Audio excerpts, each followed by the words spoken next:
The Dragon Lord's Consort Chapter 10. The Path of the Consort. What does it mean to go through with growth? The physical change between adolescents to adults when growing up? Does one do the quick change to allow their greed to control them and jumpstart them to adulthood? Does the nature versus nurture come to play and only allow sampling of greed?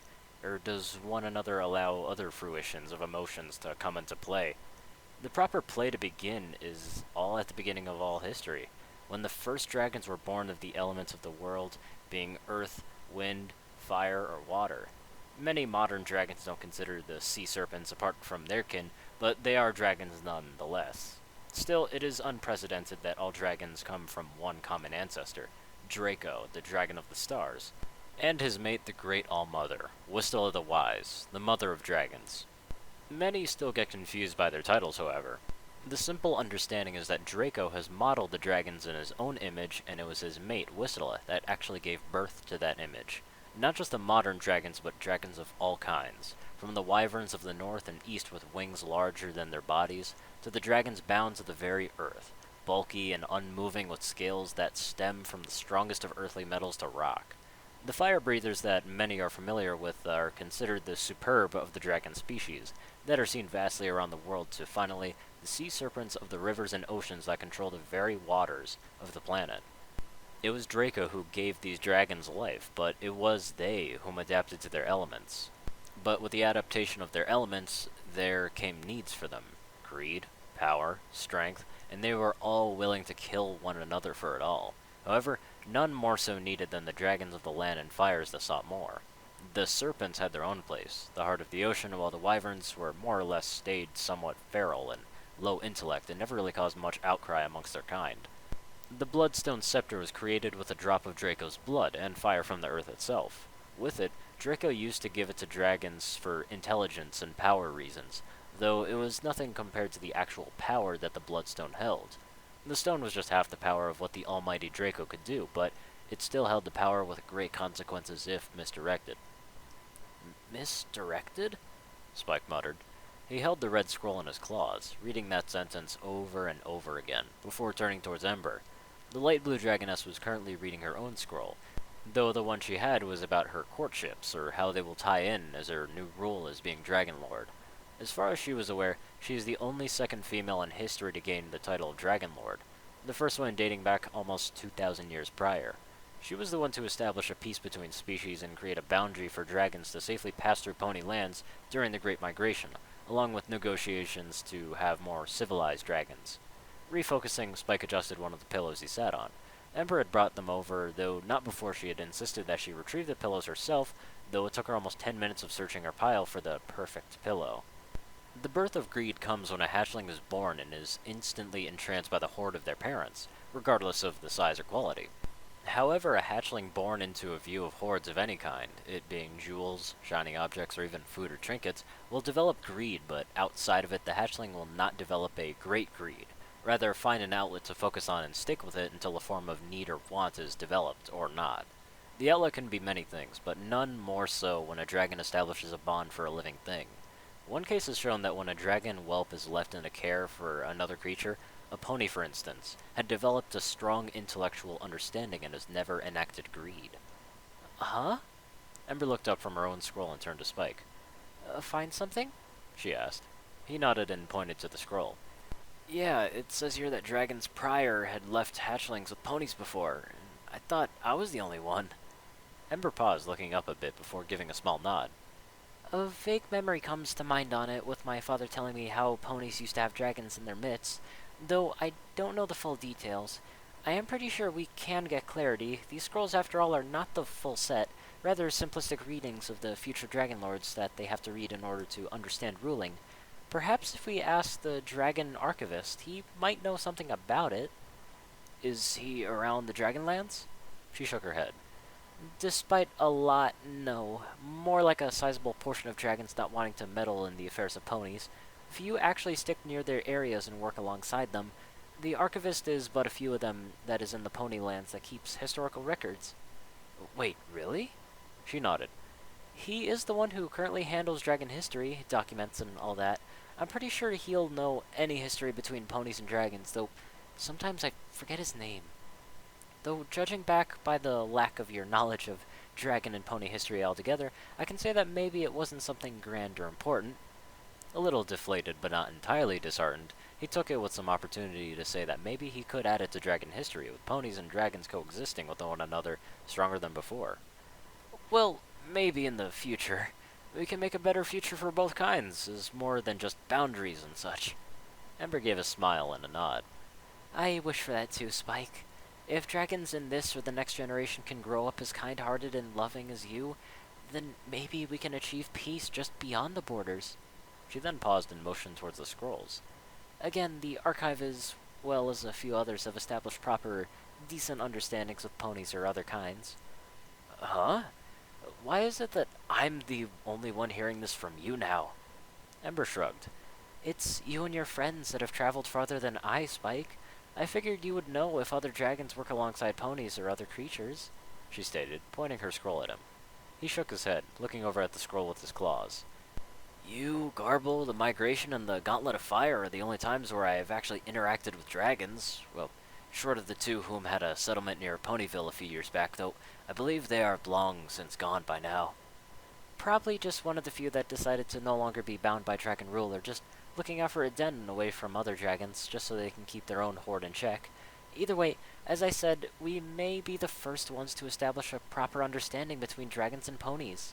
It may take a long time, but I'm sure that we could succeed where others have failed. She made a small scoff and grinned. And then again, time is meaningless to a dragon. Spike looked up from his scroll, cocking his head to the side. Wait, what do you mean by meaningless? How could time be meaningless to us? Is it just because we age slower? Ember gave a nod before gazing up a bit in thought. We are ageless, Spike. Yes, we do grow, but we never truly just die off, unless we die of a disease or killed off or just don't take care of ourselves, but we never die off like normal creatures.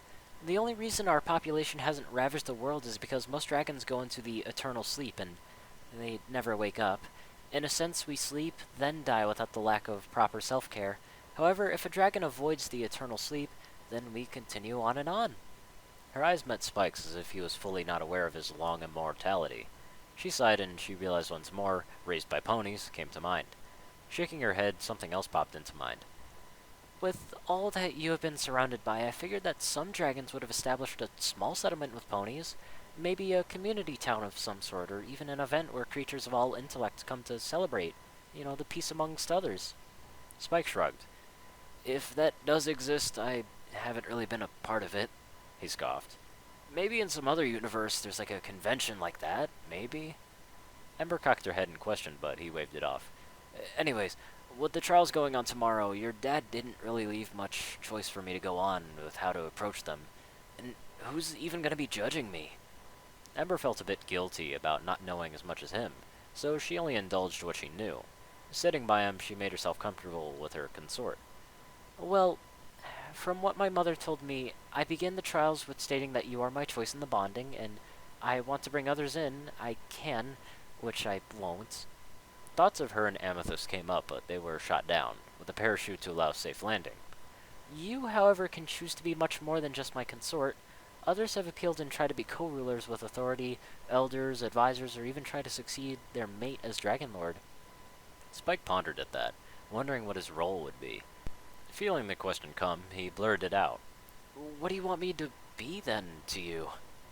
Ember gazed at him with her amber eyes, and she felt like this was something that needed to be dealt with now, then during the trials tomorrow. Inhaling softly, she brought her wing over and laid it upon him, something a dragon does to another dragon to comfort one another. That I'm not even sure of myself, she answered truthfully. I only at the time was thinking how to get you to stay with me until we could deal with this problem with the Bloodstone Scepter. After which, if I figured you would only stay with me just to keep us alive, so more or less a part of my horde. Instantly she heard what she said and quickly tried to resolve it. Not that I don't want you anything as less, Spike, but I was truly scared, as this might have turned out if you refused. She swallowed a bit of dryness in her mouth before speaking again. Though, now that you know the truth of it all, I had no plans to establish what you are to be later on. The trials more or less determine how other dragons would see you, not just here, but throughout the world and our history. Wait, he asked, a bit of panic beginning to form in his voice. Okay, I'm gonna be put in the trials with a bunch of dragons there to see? As in, the whole Dragonlands? Giving Asaro a nod, she brought him closer to the point where she could feel his trembling small body against hers. She could feel his heart beating faster and his breaths in quicker, shorter bursts. Wrapping her arms around him, she held the younger dragon and began to coo at him. Something that her mother would do, and her, whenever there was a cold night or when she was scared of her own father. The reaction was almost instant, and she could feel Spike easing up as well, his body beginning to relax. Still, the worry was there, and she knew that in the end it would be difficult, and the fear was too high to ignore. When it came down to how the mate of the consort would be, it generally was that the mate of the Dragon Lord would choose to either stay as a mate, a horde member, or concubine, really. But those were all the times when Dragon Lords were male. If there was a female Dragon Lord, the mate of them might want more of the share. This had only happened once with the first female Dragon Lord 2,000 years prior. She had won and already had selected her mate. She wanted him just as a mate, nothing more. He, however, wanted a title to go with it, something more than just being her mate. Male ego tended to rise fast, and so it was he whom took the trials to be co-ruler or successor should she fall. The true purpose of the trials, regardless of the Dragon Lord's choice, was to see where they would fit in the Dragon Lord's future. The choices were advisor, elder, co-ruler or successor, mate or horde, which fell into the same category as consort. This was the choice that they had in it, and she knew that her mate was only a mate, and not really much else. Despite her choice being the key factor, she allowed her mate to endure in the trials as something else, knowing he wouldn't succeed in them, and her hoping it would kinda calm his ego. Sadly, that didn't happen, and he failed the trials as she anticipated, causing him to be regarded as nothing more than just her mate. In a fit of rage and humiliation, teasing from others, he had disconnected himself from his mate, triggering a feedback upon her. With no mate to properly establish a lasting bond, the scepter began to fill her with unstable energy, and caused her to have pain spikes and feedback from the stone for days. Feeling early death and unmistakable power indifference, she had taken on a small horde of dragons. They had quickly chosen to just be her horde, and nothing more, preventing her premature death and difficult rule. The horde balanced the scepter's power, which she took on a single male and a female as her horde. They were kept to be close to her, and the energy came and flowed in a gentle cycle between them. In retaliation for her ex-mate's sudden abandonment and near cause of death, she had him exiled from the lands to forever be branded as a coward, and used the scepter to never give him a chance to find a proper mate ever again. Never again was there to be an incident such as that, so the trials were put automatically as soon as a mate or mates were chosen, and immediately dealt with after the aftermath should they not like their ideal placement. Ember's fear was that Spike would not like his choice when she told the truth and he would leave her.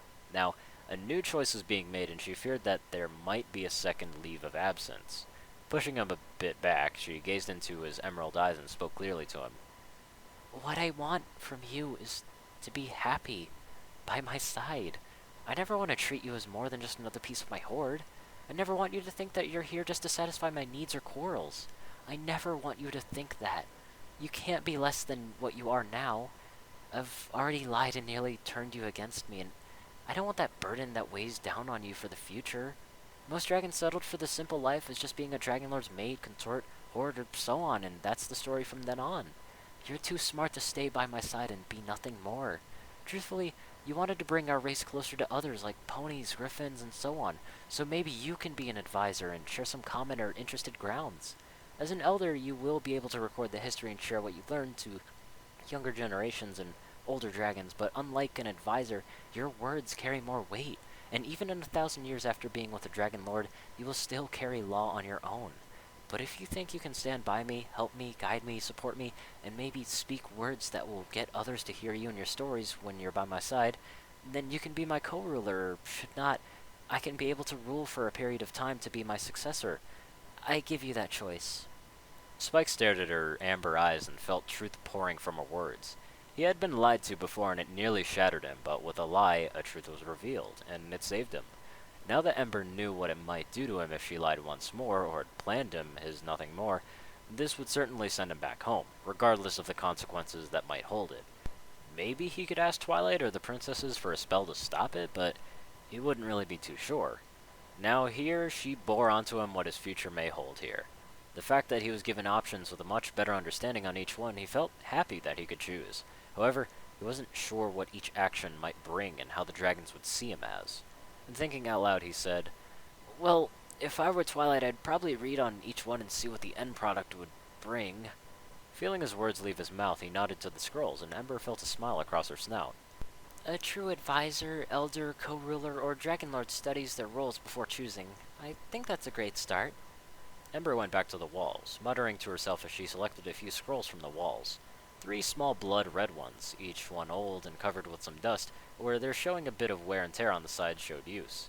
Handing them over, Spike held each one close, seeing they bared some old runes or symbols on their sides. "Each one was created, written, and signed by the first elder, advisor, and co-ruler after the first few dragon lords had passed. With each scroll holds a little small history of the first, and each time one dragon becomes one, they add a bit of their own scales to write their time as one." She pointed to the first one. "Dracus Aemon, the first elder." She pointed to his second. "Zenth, the first advisor." She pointed to the last. "Talonia, the first co-ruler and successor." "Wait, I thought you said there was only one female dragon lord," Spike asked. "Seraphina, the first female dragon lord, got her status from being the first female to gain the Bloodstone Scepter through the Gauntlet of Fire. Talonia was the first one to succeed her mate after he'd gone ill. Pulling that scroll back from him, she kinda unrolled it to show a depiction of a brown dragon, made with triangles and other shapes to form a dragon, and her holding the Bloodstone Scepter. After he'd gone ill, she was the first to succeed her mate and rule for a time, and she was also widely regarded as the best co-ruler, for many went to her for advice, and much more than that, I would think." Pointing the wall with the scroll, he joked, "I don't suppose that there are scrolls about being a great consort or mate?" Ember blinked before turning away and went to the wall. Spike's face went slack before he commented, "It was a joke." Whether she heard him or not, she returned with 2 blue scrolls in palm and a smile on her face. "I know of the joke, Spike," she teased. "But I'm sure you wish to know also if the consorts played any importance in the past." He gave a single nod before looking at them. They seemed relatively new and untouched. "Though they might not be as important as the higher titles of advisor, elder, or co-ruler, mates of a previous dragon lord tended to have insight on how to be great to their dragon lords, whether they were supportive, how they dealt with their own set of challenges, and what you could expect when being a mate to a lord. Now, as I said, I don't want you to be nothing less to me because you are too smart to just be a figure in my shadow, but I want you to have a comfortable future, despite the lie it eased you in. Rather, I want to make sure that our future is as clear as daylight." Feeling a bit of grace in her words and honesty that would make Applejack proud, he nodded and opened the first scroll, reading, well, what he could. He still had trouble with the ancient comin. It was a good thing that Ember was the smartest dragon around. Well, with 2 hours being passed, Spike had finished the last scroll, agonizing over each word to properly understand it, when Ember explained it to him. He felt exhausted just reading everything, but he had managed to push through. Even though what he was reading was considered the basics, it felt more like a learning of a single history of each scroll. How is it that these scrolls held so much information, yet each one is roughly the size of ones he would have sent to Twilight before? Then again, one of the things that were briefly mentioned was dragon magic and how size alteration and fire manipulation and all that was involved. "Hey, Ember?" he asked. The dragoness was currently in her final scroll, one with the final preparations and Dragon Lord tasks as well as maintaining a proper ruling. Yeah?" Her claws rested on the scroll she was reading and rested it onto her lap. "How did you gain so much insight and knowledge? I mean, not to say you're dumb or anything, but you look a lot tamer and more easy to be than other dragons would." "You calling me soft?" she growled with a teasing smile. Before they met, he would have hesitated and backtracked on his words. Prior to this day, he would have said it just as a question, though with some caution. Now he actually understood that when it comes to the Dragon Lord and him being her consort, he knew she meant it as a joke. Giving her a smirk, he shrugged playfully. "Yeah, I think you're a little soft. I mean, after all, you choose me and your other consort probably one of the softest, cuddliest dragons around to hug. Not to mention that when it comes down to it, I can make you blush and turn you into a cuteness yourself." Her teasing smile turned to a devious grin, and she at once took on a feral stance. His reaction switched almost instantly, and he went wide-eyed with a bit of fear. "Wow, okay, I was just kidding about the cuteness thing." Her teeth flashed. "Now he doesn't think his own consort is cute." She landed on all fours and stalked her way towards her prey. Spike began walking backwards, slowly dreading his stalking consort, with the fear that it was pretty much all too legit. Yet somewhere in his heart, he knew that this was just a tease or a game to her. To him, she was in control. She was going to dominate him, make sure he understood that she was on top. Knowing that it was inevitable, he jumped to a rushing start. Ooh, bad move. With a small growl and grin to match her father, she took off after him. The little Drake yelled as he was being chased around the giant, mostly spacious cave, with Spike weaving and dodging as Ember tried to pounce him or snatch him, each one slipping past her claws. At one point she did get a single great leap at him, shot out her wings, and grabbed him by the arms, pulling him into the air. His form was lifted in a maniacal laughter, almost too real of one. Left her, she flew around the cave, carrying him high above. You are a slippery one, but I am the Dragon Lord. I am your lord, for I control your life from here on out. She circled around the cave for a few more laps, continuing to tease her younger mate. She roared with a laugh that might have sounded pure evil. She circled around until they were over her mountain of pillows, and with a final laugh, she dropped him. He almost fell a story down, only to land softly in the giant mountain of pillows, where a soft pump was heard with a muffled scream. Then it stopped.